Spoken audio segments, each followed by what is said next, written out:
Assalamualaikum warahmatullahi wabarakatuh. Perkenalkan, nama saya Lindawati dari kelas 6B Ilmu Komunikasi. Jadi, di sini saya akan mempresentasikan tentang public speaking.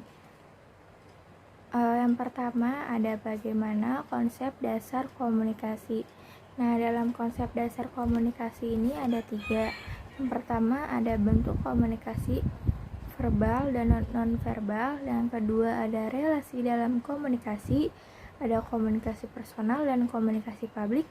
Dan yang ketiga ada media komunikasi, ada suara, tulisan, gambar, dan video. Masuk ke bentuk komunikasi verbal, yaitu komunikasi verbal adalah komunikasi yang disampaikan secara langsung atau face to face maupun dengan perantara media.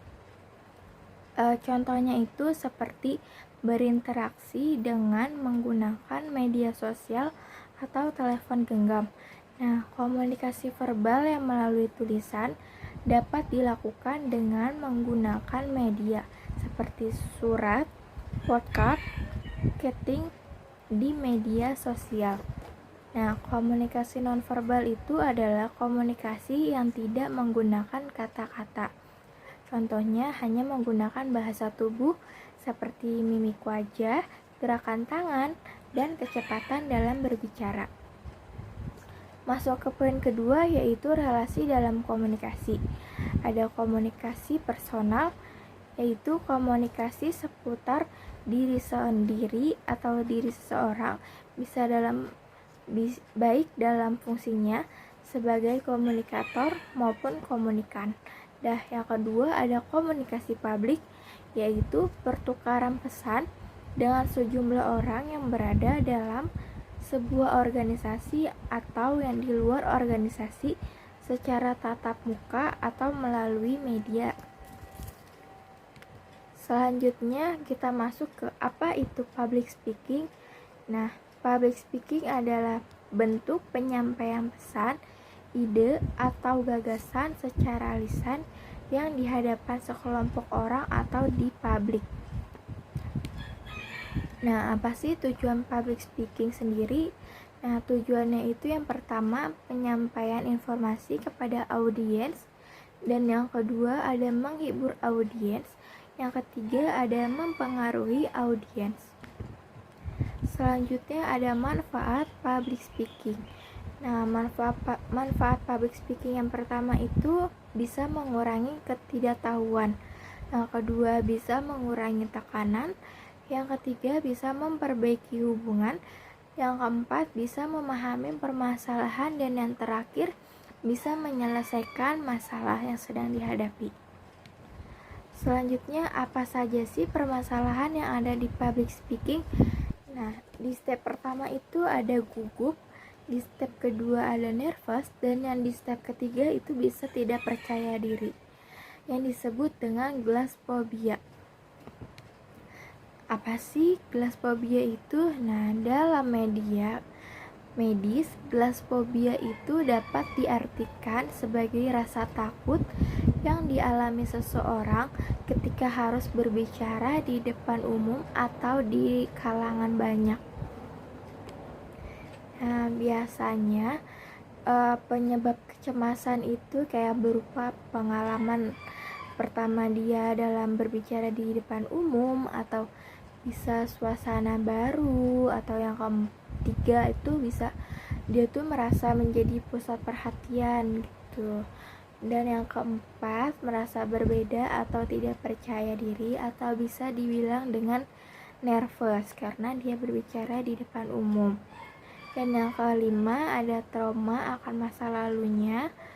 Dan yang keenam ada perasaan tidak siap tampil dikarenakan si pemateri ini kurang memahami sama materi yang akan disampaikan. Nah, bagaimana sih cara mengatasinya? Yang pertama itu bisa mempersiapkan dan melakukan latihan. Jadi setiap mau mempresentasikan kita harus latihan terlebih dahulu supaya tidak nervous ataupun tidak grogi seperti itu.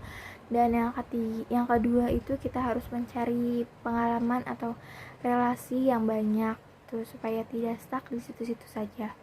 Yang ketiga itu bisa melakukan kegiatan fisik seperti kayak gerakan tubuh yang kayak seperti yang tadi yang saya sampaikan. Dan yang keempat itu bisa menganggap demam panggung adalah hal yang wajar, jadi harus dilatih dan dilatih seperti itu. Nah, dalam teknik public speaking itu ada 4. Yang pertama ada variasi suara, yang kedua ada ekspresi wajah, yang ketiga ada bahasa tubuh, dan yang keempat ada kontak mata. Kita bahas yang variasi suara terlebih dahulu.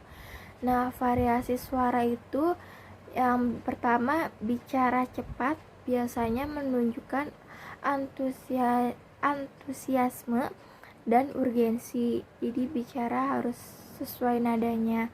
Dan yang kedua, bicara lambat memberikan penekanan dan mesti diberi jeda, harus dikasih jeda beberapa menit. Yang kedua itu ekspresi wajah. Dalam mau menyampaikan materi, biasanya kita harus dimulai dengan tersenyum terlebih dahulu. Dan yang kedua itu, jika berbicara pastikan mata kita tuh tidak terpantau pada suatu benda saja. Yang ketiga ada bahasa tubuh. Dalam suatu formal, berdiri selalu lebih baik daripada duduk. Nah, yang kedua itu berjalan mondar-mandir tidak dianjurkan. Selanjutnya yang keempat ada kontak mata. Nah, sekali-kali kita harus menatap mata audiens supaya hidup begitu. Dan yang kedua gitu, usahakan tetap fokus sama materi yang dibawakan. Dan sebisa mungkin harus bersifat profesional. Oke, jadi kita masuk kesimpulannya. Jadi kemampuan berbicara sangat penting untuk kehidupan kita. Siapa saja bisa menguasai public speaking. Jika Anda sadar tidak dilahirkan sebagai speaker, maka berlatih dan berlatihlah supaya terwujud. Sekian, terima kasih presentasi yang saya sampaikan. Kurang lebihnya mohon maaf. Wassalamualaikum warahmatullahi wabarakatuh.